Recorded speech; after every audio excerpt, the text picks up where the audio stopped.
दक्षिण अमेरिका महाद्वीप में स्थित पेरू देश के रेगिस्तान में कुछ ऐसे लाइन्स या डिजाइन्स मौजूद है जिन्हें नाजका लाइन्स के नाम से जाना जाता है। ये लाइन्स करीब 2000 साल पहले बनाई गई थी, लेकिन सोचने वाली बात यह है कि ये इतनी बड़ी बड़ी लाइन्स या डिजाइन्स आखिर किसने बनाई और क्यों बनाई, और ये लाइन्स 2000 साल गुजरने के बाद भी अभी तक सही सलामत कैसे है, जानते हैं इस वीडियो में। इस जगह की सबसे पहले खोज 1927 में आर्कियोलॉजिस्ट टोरिबियो मेजिया जेस्पे ने की थी।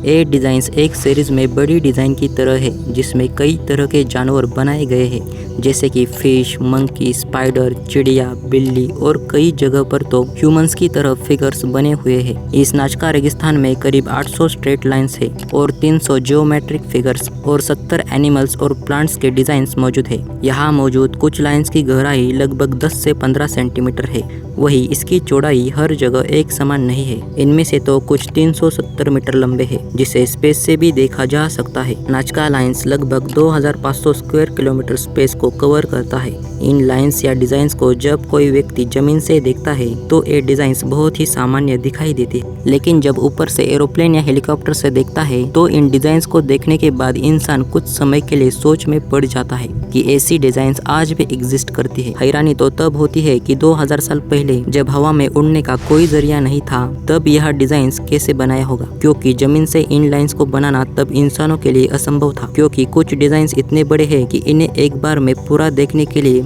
1000 फुट ऊपर तक जाना पड़ता है। तो इतनी बड़ी डिजाइन्स तब इंसानों ने कैसे बनाई होगी। लेकिन सबसे बड़ा सवाल यह है कि नाजका लाइन्स को क्यों बनाया गया था। इसका सटीक जवाब तो किसी के पास भी नहीं है। यहाँ तक कि पेरू के फेमस साइंटिस्ट के पास भी नाजका लाइन से जुड़ी हुई जानकारी नहीं है। लेकिन नाजका लाइन से जुड़ी कुछ थेरीज है जिसके आधार पर हम कह सकते हैं कि ये लाइन्स आखिर क्यों बनाया गया था। थेरी नंबर 1, कुछ साइंटिस्ट ऐसा मानते हैं कि पेरू के लोग बड़े ही धार्मिक होते थे। उनका मानना था कि भगवान हमें ऊपर से देखते हैं। उन्हें खुश करने के लिए उन्होंने इस रेगिस्तान में ये डिजाइन्स बनाई होगी। थेरी नंबर 2, वही साइंटिस्ट का दूसरा वर्ग यह मानता है कि यह एलियंस के लिए बनाया गया होगा। पेरू के लोगों का संपर्क एलियंस से था। इसका सबसे बड़ा प्रमाण स्पेस सूट पहना आदमी और हवाई पट्टी जैसी ये डिजाइन्स है। यहाँ स्पेस शिप जैसी डिजाइन्स भी देखी गई है। यही सब आधार पर कहा जा सकता है कि नाजका लाइन्स पेरू के लोगों ने एलियंस के लिए बनाई गई थी। ये दोनों थ्योरी आपस में एक संबंध बनाती है। पहली थ्योरी में भगवान के लिए और दूसरी थ्योरी में एलियंस के लिए। तो सबसे बड़ा सवाल ये है कि पेरू के लोगों के लिए भगवान ही एलियंस थे या एलियन ही भगवान थे। आप इस बात पर क्या सोचते हैं, कमेंट में बताना। अब हम जानते हैं कि नाजका लाइन्स अभी तक सही सलामत कैसे है। आखिर 2000 साल पुरानी ये लाइन्स अभी तक मिटी क्यों नहीं। तो इसका जवाब साइंटिस्ट ने रिसर्च में पाया है। दरअसल पेरू के जिस रेगिस्तान इलाके में यह नाजका लाइन्स बनाई गई है, वहाँ बारिश ना के बराबर होती है और हवा भी एकदम मंद मंद चलती है, और इसलिए नाजका लाइन्स अभी तक सही सलामत है। अगर आपको ये वीडियो अच्छी लगी तो लाइक, शेयर एंड सब्सक्राइब। मिलते हैं अगले वीडियो में।